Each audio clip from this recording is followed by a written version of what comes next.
their readers here? Let's see them. Hands up. I want all the readers up. I want to see these beautiful readers. $20. There's no point in them being in your bags. Very good. Let's have a look. Where is your reader? It's going to buy today. Let's see them. Come on, it's not too hot for you to raise your arms. There are a lot of people who don't have readers here. Hands up those who don't have readers. Down those who do have readers. Thank you. Now, who does not have a reader here? One. Come on, hands up. Don't be shy. So, you won't get punished the first time. That's all. That's all. Okay, look. $20. You may think it's cheap, but really it's important to bring it every time to class. And I'm going to humiliate those who don't bring it to class. I'm very good at humiliating people. It's a Durkheimian strategy. Okay. Good. Bring them to class. Please. Okay. Now, that's the agenda up there. Hopefully we'll get there. This is what you've got to do for next time. Next time is Thursday. Read. Read again. Read Smith, Consequences of Division of Labour for the Individual and Society. What are they? What is the relationship of division of labour and the wealth of nations? The book is called The Wealth of Nations. What's the relation between division of labour and the wealth of nations? And how does Smith explain? Always a litmus test of every theorist is how they deal with gender. How does Smith deal with gender division of labour? Men and women doing different things. How does he explain it? And finally, we will ransack Smith. That is, we will interrogate Smith for the assumptions he makes and sometimes question assumptions. Very good. That's next time. Sections. The most important thing in your lives. Sections have been allocated. The email will be sent to you immediately after this class with the section time that you will have to attend. You have to attend your sections. We have done our very best to actually accommodate your preferences. And there will be a list up in the department and you'll be sent an email. Sections start tomorrow at 8 a.m. So, let me just tell you who's in the 8 a.m. section. No, that's a bad idea. No, that's a very bad idea. You will see it on your email, and you will see it, if you wish, in the department after this class. What you have to do is go and attend your sections. We've done the best to allocate you to your preferences, and if you somehow cannot make it, we will perhaps try and adjust, but we cannot promise any changes at this point. If you need to change, then you should fill out one of these forms, or fill out some form that says the section you're in, and as many sections as you can make But anyway, please attend the sections. If you're not in sections, then we just drop you from the class. If you don't appear, GSIs will be marking your attendance. Any questions about this? Starts tomorrow at 8 a.m. Very good. Okay. Any questions? Very good. Thank you very much. I'm a bit late. I will not come so late next time. Right. Summary. Yes. Jimmy Carter. Who was I think he was a gentleman who talked about Carter's role in Afghanistan.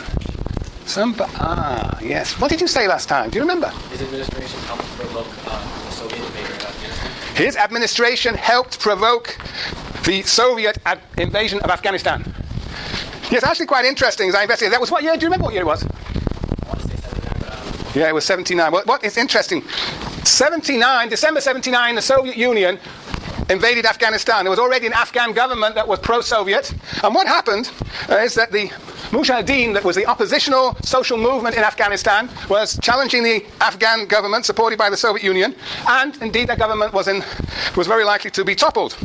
And the official history is as follows: that the US government, Jimmy Carter's government, in 1980, under the advice of Brzezinski, who was then the national security advisor, the US government came in and supported the Mujahideen, which eventually was displaced by the Taliban. So in a sense, the US was in fact ultimately responsible for the success of the Taliban in Afghanistan. And what is interesting is, and I don't know if this is what you were referring to, Brzezinski in a more recent interview said that the US did not support the Mujahideen against the Afghan government after the Soviet invasion, but before the Soviet invasion. So basically the US, and Brzezinski admits this publicly now, the US actually deliberately provoked the Soviet invasion by supporting the Mujahideen against the Afghan. And it's an interesting reversal of the official history. So there are all sorts, the point being is there are all sorts of unofficial histories that appear afterwards. The US state and other states too are quite capable of not telling the truth, of hiding the truth, as we know only too well. But the truth eventually does come out, but of course when it's too late. And one would argue, and many people have indeed argued, that the US state has been involved in provoking the reaction of the Georgian state Georgian government against the Soviet Union, provoking an invasion there too. Brzezinski himself says he deliberately provoked the invasion of Afghanistan because he wanted the Soviets to experience a Vietnam. They knew, the US state knew that the Soviets would get stuck in Afghanistan fighting a war that they knew ultimately they wouldn't win, and indeed did not win, and had to retreat sort of in a humiliating fashion about 10 years later in 1988. Yeah, and some people argue that was indeed the cause of the fall of the Soviet Union. Okay, I just thought I would give you that as a historical footnote. It's not directly concerned with grand theory. That's more middle-range theory about the state. Yeah. Oh, another story we had last time. Remember I asked you to find something out? I mean, have I got the story? Is that fair? What's your name? Jason. Is that a fair account? The Afghanistan thing? Yeah. Awesome. Very good. Are you a political scientist? Well, that's great. Sociologists interesting in these matters. Having a good memory. Very good. Very good. Very good. Right. Now look, I asked you, remember what did I ask you to find out about? Labor Day and May Day. Anybody find anything out about Labor Day and May Day? Oh, that's pathetic.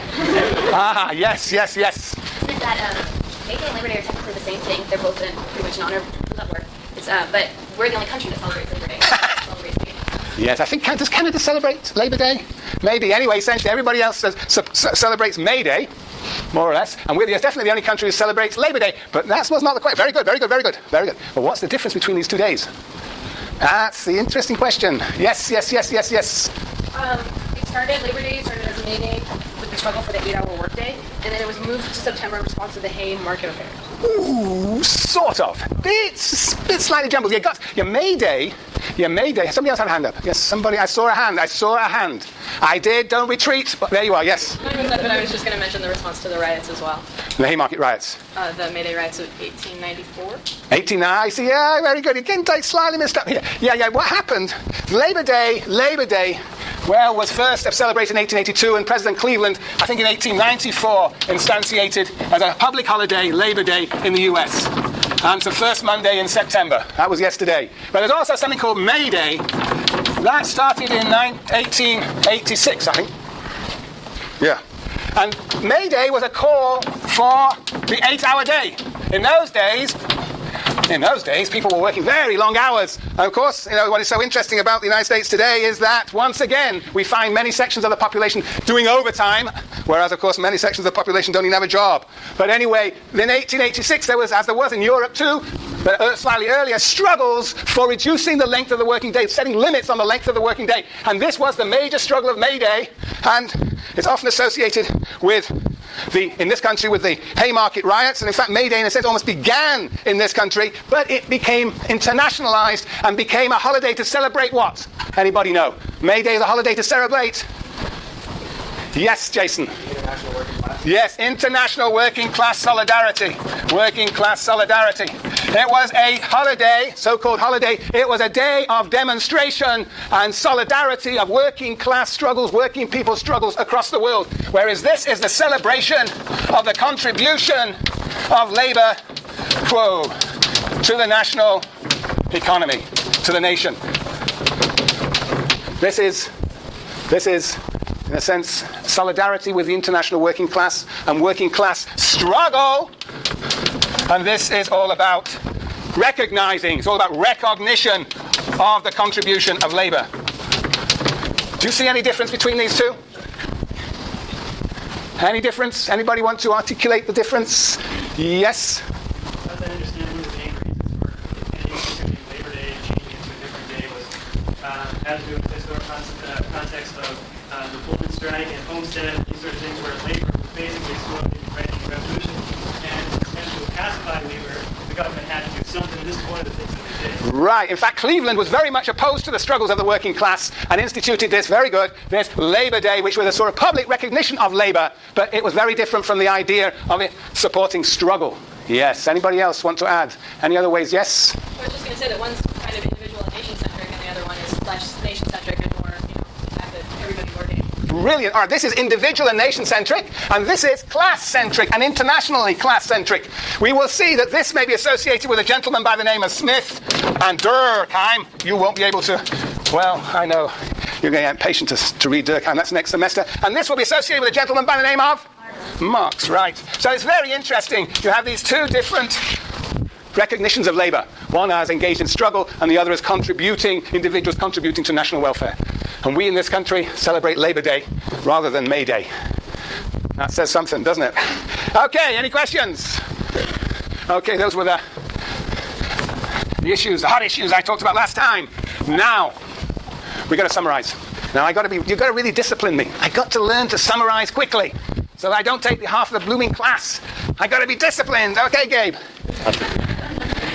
See if I can do it. Let's see if I can do this in 7 minutes. I don't know if I can. You ready?